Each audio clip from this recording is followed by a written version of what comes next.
comment était la semaine en général? Euh, c'est très très bien parce que tu te souviens que je t'ai dit que je suis déménageur sur un nouveau appartement. Oui, La, je me der- souviens. la dernière semaine, je dois organiser toutes mes affaires, toutes les choses, parce qu'il a beaucoup d'affaires qui sont très désorganisées. Mais maintenant, je l'ai organisé tout et je peux rester parce que je ne resté bien les lundis, les mardis, les mercredis. C'est très dur. Était très mauvaise pour moi. Oh, Mais les jeudis et les vendredis, c'était très bon pour moi parce que je peux rester. Mais maintenant, je suis très bien parce que je n'ai pas de problème.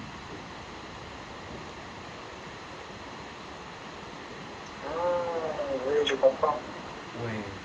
Et toi, Et al- qu'est-ce que tu fais pendant ton congé? euh, Pas grand-chose, pas grand-chose. Je, je, je travaille toujours. Je travaille toujours parce que je continue toujours de travailler sur Preply, à Turkey. Et je sors un peu quand j'ai le temps. Et quelquefois, je vais à la salle de sport. Donc, actuellement, je ne fais pas des activités, je n'ai pas vraiment d'activités très concrètes maintenant. Ok. J'ai une question pour toi, Gabriel. Combien de temps Oui. tu mangeais pendant la journée? Combien de fois? Combien de fois? Oui. Euh, Ici, dans la culture, de façon générale, on mange trois fois. Une Trois fois le fois. matin, entre 7 h 8 h jusqu'à 10 h, on peut manger. Et on appelle ça le petit déjeuner. Et probablement vers midi, après-midi, vers 13 h, quelquefois jusqu'à 15 h, tu peux prendre un autre repas qu'on appelle le déjeuner. Et le soir également, ok, je pense que ça dépend des habitudes de chacun. Le soir, autour de, je dirais, 19 h 20 h, probablement jusqu'à 21 h, tu dois reprendre un repas qu'on appelle le dîner. Donc, et moi, personnellement, ça dépend, parce que quelquefois, je n'ai pas souvent très faim, donc parfois je passe, parfois je saute le petit déjeuner pour manger le déjeuner et le dîner, parce que le matin, je n'ai pas trop de temps et l'énergie de faire un repas, donc je n'ai pas du temps à l'après-midi. Et dans la plupart des cas, j'achète un repas dans un restaurant où je, je commande, je peux commander pour une livraison. Donc, dans la plupart des cas, c'est comme ça que je fais parce que maintenant je suis seul.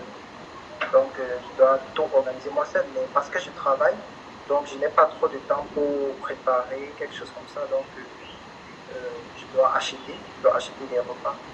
Mais ce n'est pas très grave parce que ici, c'est bon marché. C'est pas, c'est pas vraiment cher. Les repas ici sont vraiment très bon marché. Je comprends. Comme tu te sens maintenant parce que tu es seul, Parce que, tu es seul. Tu m'as dit que tu es seul, hein? oui, oui, oui, oui, oui, oui, effectivement, effectivement. euh, oui. Oh, oh, voilà. Ah, d'accord. Très bien. Je dirais que ça va. Pour moi, ça marche parce que actuellement, je suis plus concentré à, à, à épargner, à faire des épargnes. Alors, je pense que après ça, je peux mieux m'organiser dans le futur. Maintenant, la chose la plus importante pour moi, c'est me concentrer sur les épargnes. Et après, je vais voir comment lancer un projet dans l'avenir. Alors, tu te rappelles, je t'ai parlé d'un projet que j'avais lancé Oui, par le passé. Oui, oui, donc j'espère que je peux relancer. Bon, je ne sais pas si c'est une bonne idée ou pas, donc je réfléchis encore. Mais je sais que c'est un bon domaine, le domaine de l'électronique. Parce que ici, les jeunes sont très.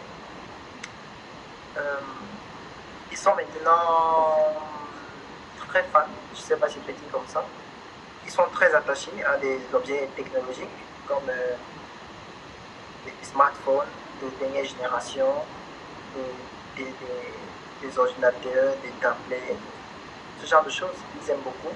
Et alors, c'est un domaine dans lequel, si tu t'investis, ça peut donner. Ok, mais le problème, c'est qu'actuellement, c'est un domaine également qui est très saturé, parce il y a maintenant beaucoup de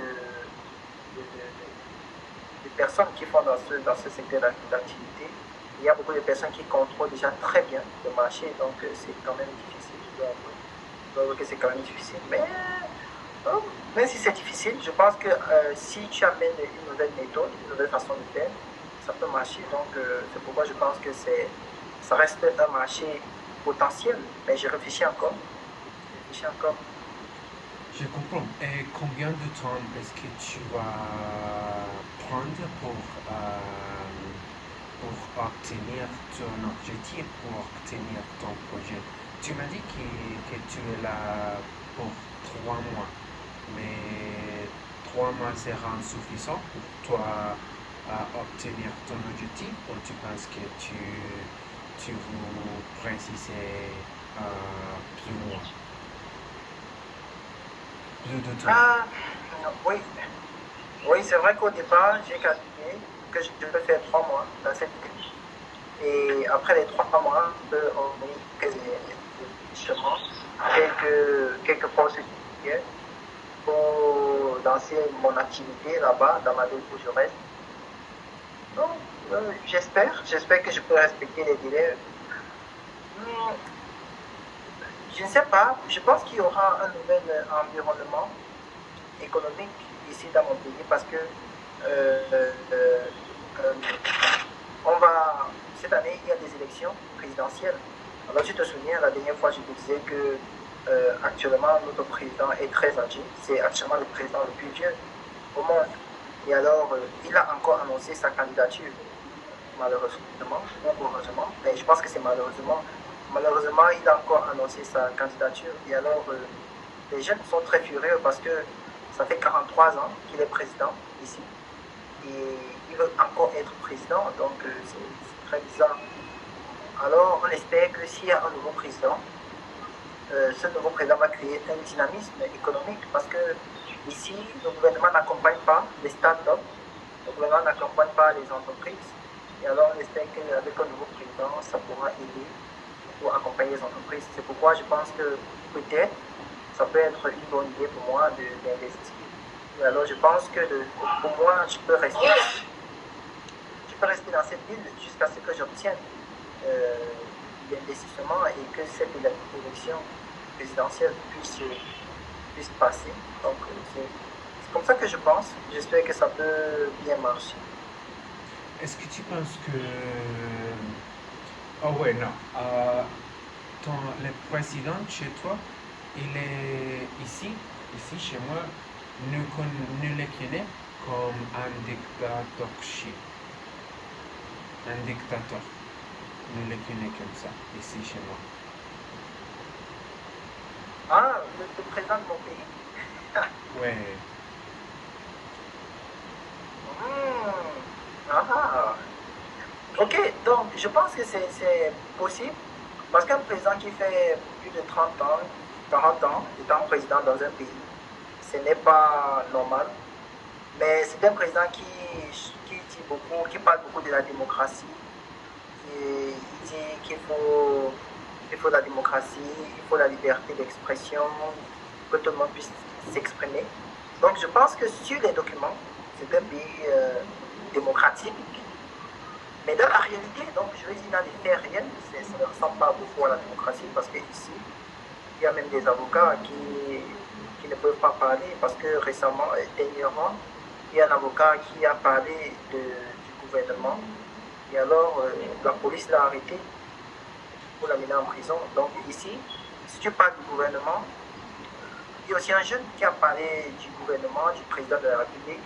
Il a dit qu'il pense que le président a déjà mis très long et qu'il doit partir. Quelques jours après, ce jeune s'est retrouvé aussi en prison. Donc, oui, ça c'est une forme de dictature, mais toujours il continue de dire ah, c'est la démocratie, la liberté d'expression, chacun peut dire ce qu'il veut, nous sommes dans un pays démocratique. Donc, je pense que sur le papier c'est la démocratie, mais dans la réalité, c'est pas ça. C'est vrai. Et tu sais, le président ici fait environ 2 ans, personne ne le voit. Personne ne le voit, on ne sait pas où il est, s'il est vivant, il ne fait pas d'apparition publique. Il peut faire des années sans faire une apparition publique. Alors quelquefois, la population croit qu'il est mort. Et après, il réapparaît peut-être 2 ans ou 3 ans après. Donc c'est très bizarre parce que pour qu'un pays soit dirigé, le président doit être présent, le président doit pouvoir visiter la population, voir les problèmes de la population, essayer de causer, de discuter avec les membres du gouvernement. Ici, même les ministres disent que les ministres, tu sais, le gouvernement, ils disent qu'eux-mêmes ne peuvent pas voir le président. Même les ministres disent qu'ils font des mois sans connaître où est le président, sans voir le président. Donc, eux aussi, ils ne savent pas ce qui se passe. Donc, si même les membres du gouvernement ne peuvent pas connaître où est le président, je pense que c'est assez grave. Je pense que c'est assez grave. Donc, et maintenant, tous les systèmes sont paralysés, le système économique, le système social, le système judiciaire, tout est comme paralysé. C'est compliqué en fait. J'ai une question. Sur ce que tu m'as dit, j'étais en cours avec mon professeur Tatiana et elle m'a dit beaucoup de choses. Mais parce que c'est un sujet qui a boulé sur notre conversation sur les dernières minutes. Mais pendant ce que tu m'as dit, j'ai une question. Qu'est-ce que tu penses de l'avortement maintenant sur ton pays? De quoi? Peux-tu répéter? Oui, qu'est-ce que tu penses de l'avortement? Tu penses quoi avec ça? Ok, de l'avortement. Oh, oui, bien sûr, l'avortement. Ok, d'abord je vais dire de façon officielle comment l'avortement est considéré ici et après je vais te donner mon opinion personnelle. Ok, ici, l'avortement n'est pas légal, c'est interdit par le gouvernement. Donc ici, tu ne peux pas partir dans un hôpital et dire ouvertement oh, je veux faire un avortement, ce n'est pas autorisé par la loi. Donc un hôpital ne peut pas accepter de le faire. Mais comme tu le sais, c'est un pays, la plupart des pays en voie de développement sont des pays où il y a beaucoup de corruption. Donc ici, tu peux faire l'avortement à travers la corruption. Donc il y a quelques médecins qui acceptent si tu proposes de l'argent, ils acceptent, ils disent ok, mais ça doit rester confidentiel. Donc on va le faire, mais tu ne dois dire à personne que je l'ai fait. Donc ici, tout le monde sait que ça se fait. Donc tout le monde sait qu'il y a l'avortement qui se fait, mais personne ne parle. Personne ne parle, mais parce que c'est interdit par la loi, mais tout le monde sait que les gens font ça. Mais peut-être parce qu'il n'y a pas de preuves, mais tout le monde le sait en tout cas. Donc ça, c'est en ce qui concerne le statut légal de l'avortement. Maintenant, dans mon opinion personnelle, je ne sais pas. Je pense que c'est quand même un sujet assez complexe parce que, premièrement, je ne sais pas pourquoi est-ce qu'une femme tombe enceinte par accident, parce que je pense qu'une femme qui tombe enceinte par accident, c'est un manque d'éducation. C'est un manque d'éducation, premièrement. Une femme ne devrait pas tomber enceinte par accident parce que si une femme a un bon niveau d'éducation pour comprendre comment son corps fonctionne, elle ne peut pas tomber enceinte par accident. Et maintenant, si elle tombe enceinte par accident, ok. Je comprends. Ici, il y a un proverbe ici en Afrique qui dit que l'enfant est une bénédiction, que même si c'est un enfant par accident, ça reste une bénédiction. Ok, je ne sais pas, mais ça dépend. Je pense que ça dépend de l'opinion de chacun. Moi, en ce qui me concerne, je pense que si si j'ai une femme qui tombe enceinte, ok, je lui dis d'accoucher tout simplement parce qu'elle est tombée enceinte. Donc si elle tombe enceinte, elle doit accoucher tout simplement. Pourquoi est-ce qu'elle n'accoucherait pas? C'est pas grave, elle peut accoucher et ça fait un enfant de plus. Donc, à mon avis, ouais, à mon avis, je pense que l'avortement, chacun fait ce qu'il veut, chacun, ça dépend des opinions de chacun sur le sujet. Mais en ce qui me concerne personnellement, je pense que si une femme tombe enceinte, elle devrait accoucher. Elle devrait accoucher parce qu'une grossesse par accident, c'est très bizarre. Pour moi, c'est vraiment bizarre, une grossesse par accident. Ok, je comprends. Qu'est-ce que tu penses de la polygamie? De, de, de, de, de- De la polygamie. Ah oui, oui, oui, oui, c'est encore un sujet très discuté ici. Parce que la polygamie, c'est quelque chose qui n'existe pas dans beaucoup de pays et c'est quelque chose qui est aussi considéré comme très bizarre parce que j'ai discuté avec une étudiante chinoise et on a justement parlé de la polygamie. Elle était très étonnée de savoir qu'il y a des coutumes comme ça qui existent. Donc, je pense que ça dépend beaucoup de la culture de chaque pays, mais en général, ici en Afrique, de façon générale, cette culture est répandue dans beaucoup de pays. La polygamie, c'est-à-dire un homme qui peut avoir plusieurs femmes. Et cela s'est répandu beaucoup, c'est devenu à peu près normal. Mais pour moi, je pense que non. Je ne suis pas d'accord avec la polygamie parce que, ok, je pense qu'il y a plus de femmes dans le monde. Probablement, c'est la raison pour laquelle la polygamie existe, pour que toutes les femmes puissent avoir l'opportunité d'avoir un foyer, d'avoir un mari, d'avoir des enfants. Probablement, je ne sais pas. Mais en ce qui me concerne personnellement, je pense que la polygamie, ce n'est pas une chose bien. Pas pour le couple, mais pour les enfants. Parce que ici, particulièrement dans mon pays, on a un problème très très important. C'est un problème très sérieux d'ailleurs. C'est un problème très sérieux. Parce que ici, par exemple, une mère peut avoir 2 ou 3 enfants, mais ces 3 enfants-là n'ont jamais le même père. Et c'est très bizarre. Les 3 enfants n'ont pas le même père. Et ça crée une sorte de déstabilisation mentale pour les enfants. Voilà pourquoi je pense que pour la stabilité des enfants, pour la stabilité émotionnelle, même pour le développement personnel des enfants, je pense que c'est très important qu'un homme ait une femme qui est la mère des enfants. Alors si les enfants sont avec leurs 2 parents, les enfants peuvent sentir l'amour et ils peuvent se sentir vraiment en sécurité et cela peut leur aider à avoir un plus grand développement, non seulement émotionnel mais personnel. Je pense que les enfants qui sont avec leurs 2 parents sont plus stables mentalement que les enfants avec des parents soit séparés, soit différents. Donc, pour moi, c'est beaucoup plus pour les enfants. Qu'est-ce que tu C'est penses beaucoup de plus pour les la, enfants. qu'est-ce que tu penses de la homosexualité? Ok, encore un sujet très discuté ici. Ok, donc en ce qui concerne l'homosexualité, ok, j'ai un étudiant qui est transgenre, transgenre. Ok, je ne savais pas qu'il y avait une différence entre un transgenre et un homosexuel parce que cet étudiant, je lui ai dit, ah, ça veut dire que tu es homosexuel? Il m'a dit non, c'est une fille. Alors elle m'a dit elle est transgenre, donc c'est une fille qui est devenue un homme.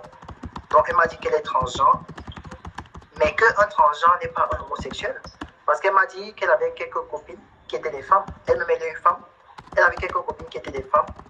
Et ces femmes lui ont dit, oh, toi tu n'es pas comme une femme, tu es comme un homme. Donc je ne me sens pas vraiment en couple avec toi. Donc elle m'a fait comprendre qu'un homosexuel, c'est une personne qui garde des caractères. Par exemple, je vais prendre pour une femme, c'est une femme qui garde des caractères de femme et qui aime une autre femme. Ou alors un homme qui garde des caractères d'homme et qui aime un autre homme. Mais qu'un transgenre, c'est une personne qui veut changer d'identité, qui est un homme ou une femme et qui va devenir une autre chose. Donc c'est la différence.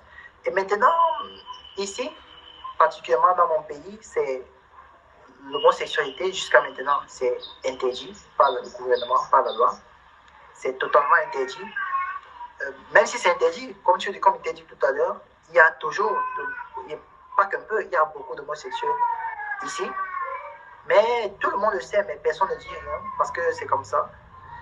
Mais maintenant, en ce qui me concerne, pour mes propres convictions, je dirais que je suis départagé parce que, voilà, il y a une évolution de culture dans le monde maintenant. Et le monde est en train de changer. Et le monde considère que les choses comme l'homosexualité, c'est quelque chose de normal. Mais personnellement, dans ma culture, je pense que ce n'est pas quelque chose de normal. De toutes les façons, moi, je ne peux jamais être homosexuel. Je pense que ce n'est pas normal. Parce que dans ma culture, je ne conçois pas cela. Et même dans mon identité, je n'arrive pas à concevoir cela. C'est pourquoi je pense que je ne suis pas avec l'homosexualité. Mais par contre, si je vis dans un pays comme, par exemple, des pays où il y a beaucoup de liberté, comme la France, par exemple, en France, tu ne peux pas dire que tu n'es pas d'accord avec l'homosexualité. Tu auras trop de problèmes. Donc, si moi je vis en France, ok, si l'homosexualité, ok, c'est sa vie, c'est son problème. Donc, c'est comme ça. Je pense que c'est la conviction de chacun, mais pour moi, je ne peux pas être homosexuel. Ok, ok. Maintenant, j'ai une dernière question. Après ça, je vous te dis qu'est-ce que je pense. D'accord? Oui, bien Ok. sûr, bien sûr. Euh, Tu ne penses pas que que les quarantaines dernières années ont peut-être plus de gestion politique dans ton pays, on a créé une structure sociopolitique et académique qui vous a mené à penser de manière si conservatrice que cela vous empêchait de vivre plus librement? Ok, oui, je comprends. Oh, oui. C'est encore là une très bonne question. Et à mon avis, je pense que les 40 dernières années ici ont eu beaucoup de défis. Si je donne mon avis sur les 40 dernières années, je pense que pour un pays sérieux, ça aurait pu être mieux parce que j'ai vu une photo d'une ville qu'on appelle Shanghai. Oui, en Chine. J'ai vu la photo de Shanghai il y a 40 ans et j'ai vu la photo de Shanghai en 2025. C'est deux choses totalement différentes.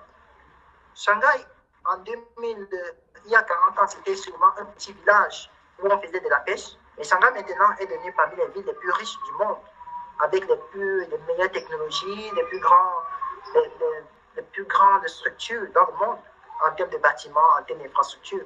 Shanghai est devenue l'une des villes les plus importantes du monde en 40 ans seulement. Donc, ça veut dire que pendant 40 ans, on peut faire beaucoup de choses dans un pays. Et dans mon pays, je dois le dire, pendant 40 ans, il n'y a pas eu une évolution majeure. On a toujours des problèmes de base. Parce que ça, c'est mon premier problème. Comment dans un pays, en 2025, nous pouvons encore avoir des problèmes de base, comme des problèmes de route, des problèmes d'eau, des problèmes d'électricité, le problème de la qualité d'Internet. C'est en ce sens que je pense que c'est un échec pour le gouvernement de mon pays. C'est un échec. Moi, pourquoi je pense que les 40 dernières années sont en majorité un échec. Donc, mais cependant, est-ce qu'il y a seulement du négatif? Bien sûr, s'il faut parler du négatif, je pense que le négatif est plus grand. Mais je pense qu'il y a aussi quand même quelques petits points positifs, très peu, très peu. Par exemple, je peux dire que dans mon pays, il n'y avait pas la démocratie, donc il n'y avait même pas le système électoral. Je ne sais pas si tu comprends quand je dis système électoral, c'est-à-dire on ne faisait pas d'élection. Mais cela a été instauré par la Constitution en 1990. Donc, depuis 1990, les élections sont possibles. Ça veut dire que la population choisit son président, même si il y a encore là beaucoup de corruption. Mais quand même, c'est un départ. Les élections dans un pays, c'est très fondamental, c'est très important pour la démocratie. Donc, c'est à faire. Et une autre chose, je peux pas dire le système d'éducation. Ok, je pense que le système éducatif de mon pays n'est pas très bon, mais les personnes elles-mêmes, c'est-à-dire je parle de la jeunesse ici dans mon pays est très talentueuse. Il y a des jeunes qui font des innovations très majeures.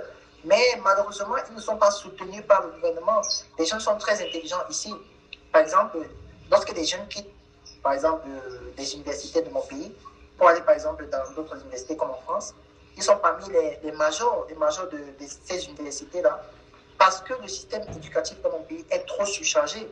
Par exemple, si tu fais mathématiques, tu dois aussi faire sciences, tu dois faire économie, tu dois faire anglais, tu dois faire français, tu dois faire littérature, tu dois faire plusieurs choses à la fois. Et ça dérange, ça dérange. Mais ça dérange et en même temps, ça forme le cerveau à s'entraîner sur plusieurs choses différentes. C'est pourquoi lorsque un étudiant arrive, par exemple, en France, où il doit se concentrer sur un seul système mathématique, alors il peut se concentrer seulement sur ça et alors il excelle. Donc je pense qu'il y a du potentiel dans la population, surtout pour la jeunesse, mais malheureusement le gouvernement n'accompagne pas. Donc c'est vraiment un très très grand échec parce que lorsqu'on parle du développement d'un pays, on parle d'abord de sa jeunesse. Le gouvernement doit pouvoir soutenir la jeunesse de ce pays, mais malheureusement dans ce pays, la jeunesse est abandonnée. Il n'y a pas de travail pour les jeunes, il n'y a pas de projet pour les jeunes. Les jeunes sont en quelque sorte abandonnés à eux-mêmes. Donc voilà pourquoi je pense que c'est, si je dois donner un pourcentage, un taux, je pense que c'est un échec à 95%. À 95%, ça doit être un échec. Et ça, c'est dommage, c'est très terrible. Pour un pays qui veut être développé, je pense que c'est catastrophique. Je comprends. Oui, c'est ce que je pense. Je comprends, je comprends. Maintenant, je ne sais pas du tout parce que il a beaucoup dépensé et j'ai pensé que c'était très normal chez toi, que la homosexualité, que la polygamie, que l'avortement, c'est normal. Mais ici chez moi, c'est pas la normalité, mais c'est en général très accepté par les personnes. Il y a beaucoup de personnes qui sont très conservatives.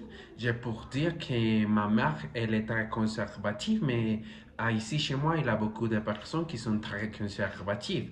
Mais toutes les personnes qui sont très conservatives, maintenant, ils sont d'accord avec beaucoup de choses, comme l'avortement, la polygamie, la homosexualité. Je pense que l'avortement, ça c'est une chose que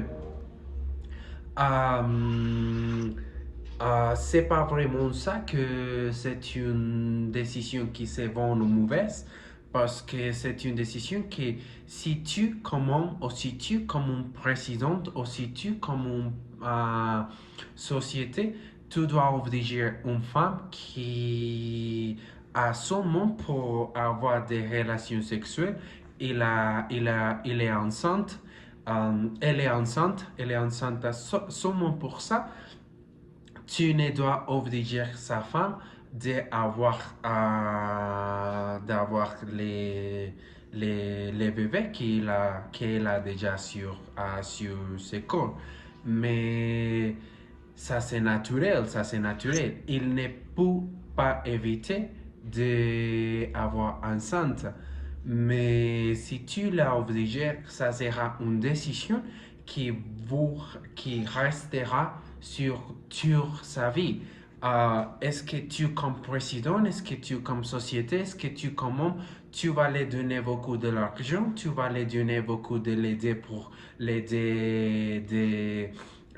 aider cet enfant, tu vas lui donner beaucoup de l'argent pour aider cet enfant.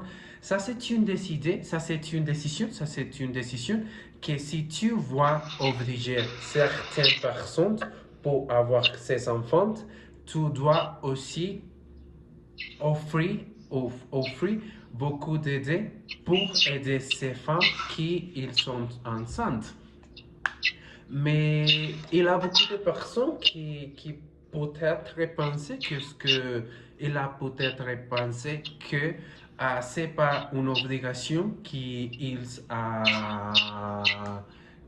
donné de l'argent, qu'ils a donné d'aider à ces femmes, Mais c'est pas aussi l'obligation de cette femme d'avoir cet enfant parce que c'est naturel, c'est son corps. Son corps, il a créé naturellement pour avoir des enfants.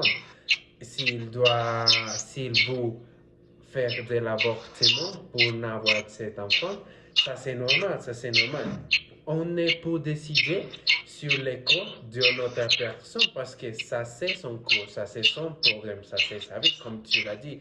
Je crois que l'avortement c'est une décision qui c'est très normal. Si j'ai un jour devenir une femme et j'ai été enceinte, je vais avorter parce que c'est mon corps. Il n'y a pas de personne qui peut décider sur mon corps et me dire que je ne peux pas. C'est mon corps, c'est ma vie. Je vais avorter parce que tu ne m'as donné, tu ne vous m'as donné de l'argent, tu ne vous m'as donné de l'aider, tu ne vous apporter des choses, des affaires pour comme ce que tu dis que ça pour ouais tu comprends. Mais ouais ça c'est Oui, je comprends.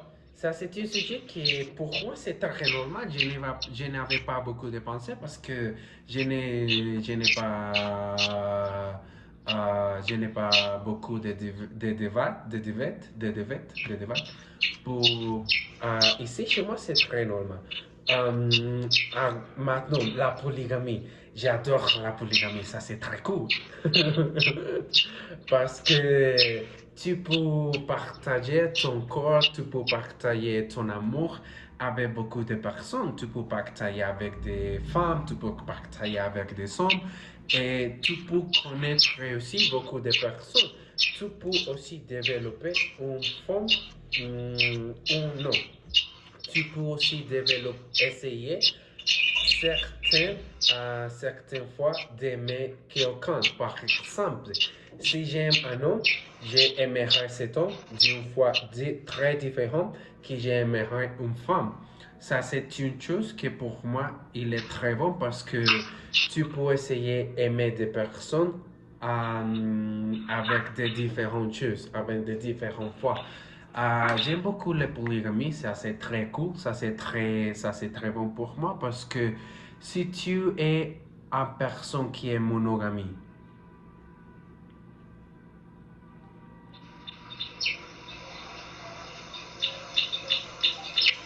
tu peux m'écouter? Oui, bien sûr, je peux t'écouter, bien sûr. Ah ok, parce que tu es frisé, tu es frisé. Ah ok, j'ai pour te... Ok. Oh, oui, oui, je peux t'écouter, je peux t'écouter. Qu'est-ce que je veux dire? La polygamie, c'est Oui, très donc bon. tu m'expliquais pour la polygamie, si tu as Oui, une personne qui a... la monogamie, c'est oui, pas comme bon. ça. La monogamie, c'est pas bon parce que la monogamie, c'est un concept qui est créé en base de la société, en base de le gouvernement. Parce que le gouvernement, il veut que toutes les personnes soient monogamies pour avoir des enfants, pour créer beaucoup de personnes qui vont travailler, pour créer beaucoup de l'argent pour les personnes qui sont en manager, en diriger les gouvernements, les sociétés, les entreprises. Mais pourquoi est-ce que je veux avoir des enfants pour donner mes enfants pour le gouvernement, avoir beaucoup de l'argent grâce à la force de mes enfants, grâce à la force de moi-même. Ça, c'est pas beaucoup, ça n'a aucun sens. Ça n'a aucun sens pour moi. Et je crois aussi que la monogamie, c'est un concept très inventé. Pourquoi est-ce que tu veux donner toute vie, ta vie, ta complète vie? Non. Toute ta vie. Pourquoi est-ce que tu vas donner toute ta vie avec une seule personne? Une seule personne, ça n'a aucun sens du tout. Parce que après, je vais vous dire ça, après 50, 60, 8 ans, tu es aussi déjà très fatigué avec sa personne. Tu es aussi déjà très fatigué avec son corps.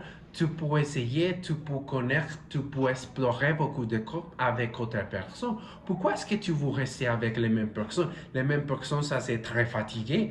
Je ne veux pas rester avec les mêmes personnes, ça c'est très horrible et je les déteste. Pourquoi? Ça n'a aucun sens pour moi.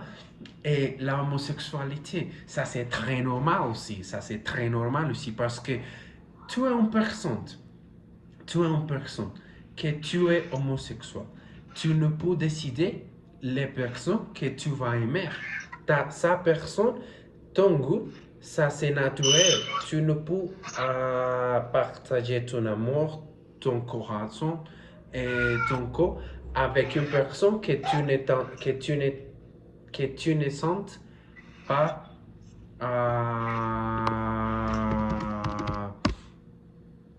que tu ne sens pas attirant, que tu ne sens pas attirant avec sa personne. Je ne peux essayer, je ne peux aimer, je ne peux partager mon corps avec une personne que je ne me sens attirant. Ça n'a aucun sens, pas du tout aussi. Et pourquoi est-ce que les personnes, pourquoi est-ce que la société, pourquoi est-ce que le gouvernement, ils croient qu'ils... Non, non, ça c'est... Tous ils croient qu'ils ont le droit de tirer des pensées, des libertés avec les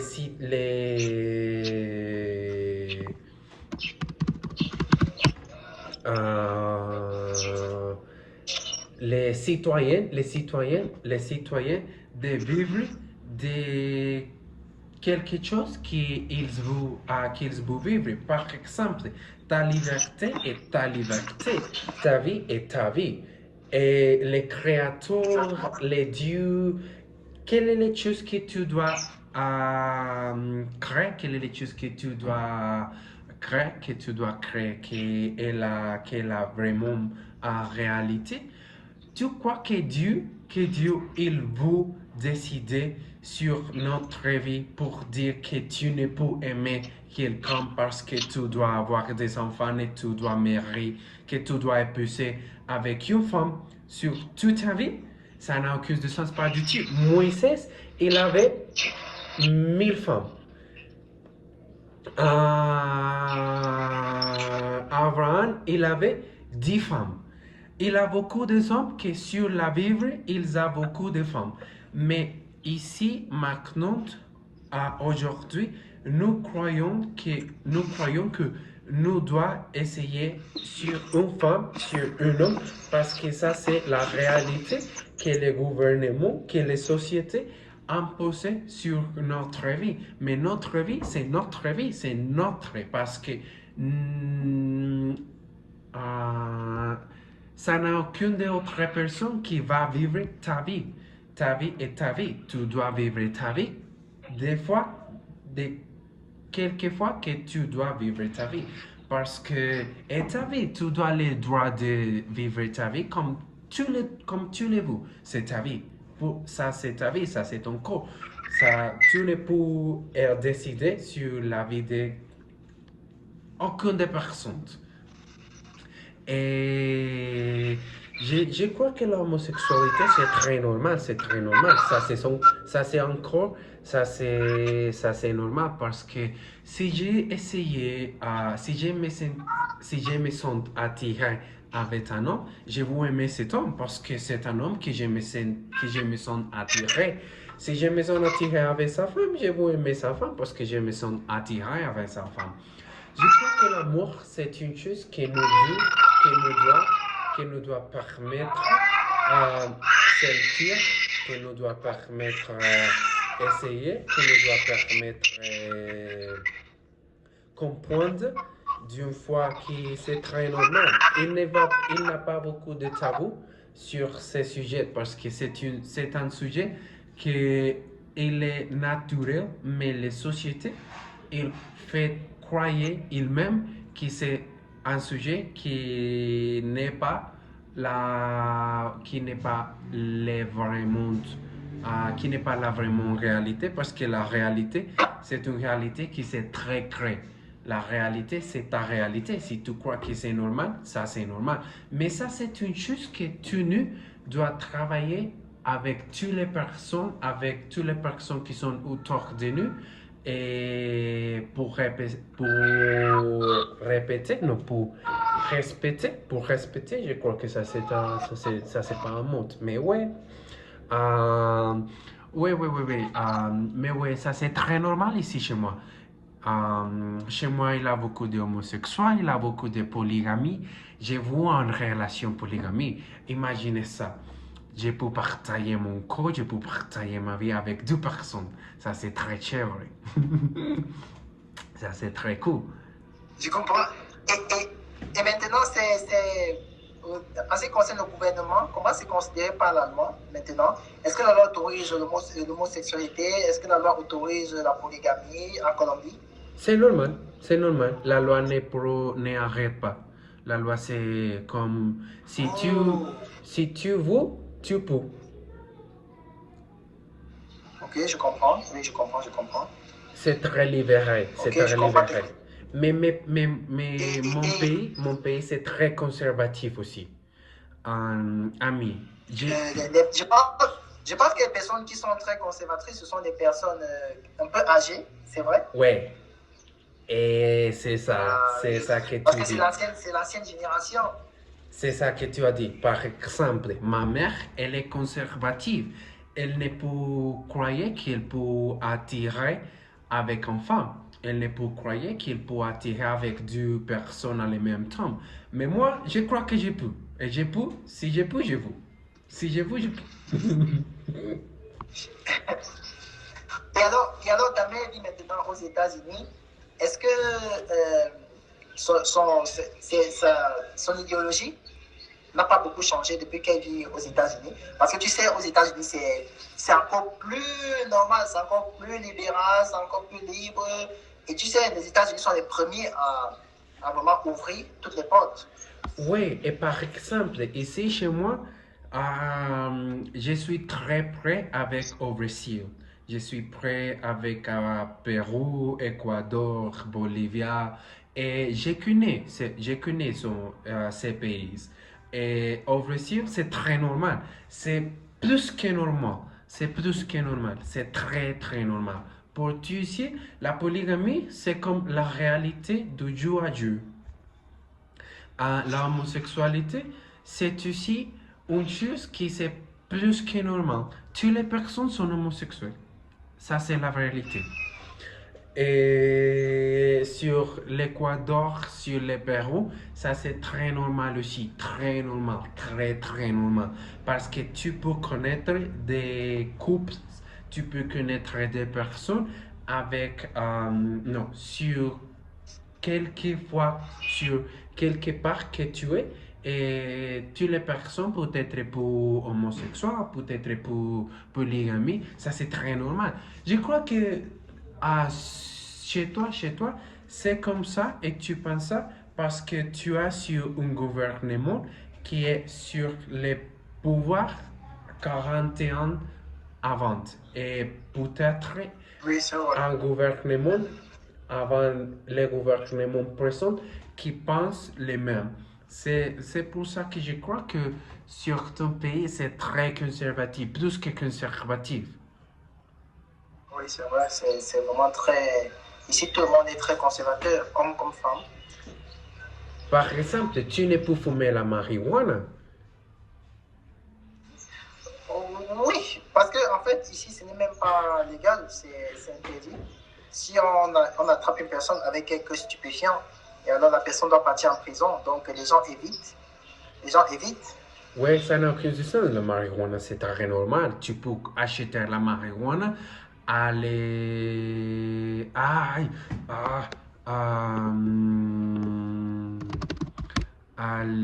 tu peux acheter la marijuana ici chez moi, oui, au Brésil, sur les magasins qui sont autour de toi, autour de chez toi. C'est très normal et c'est pas cher. Mmh. Wow. Oui, il faut avouer que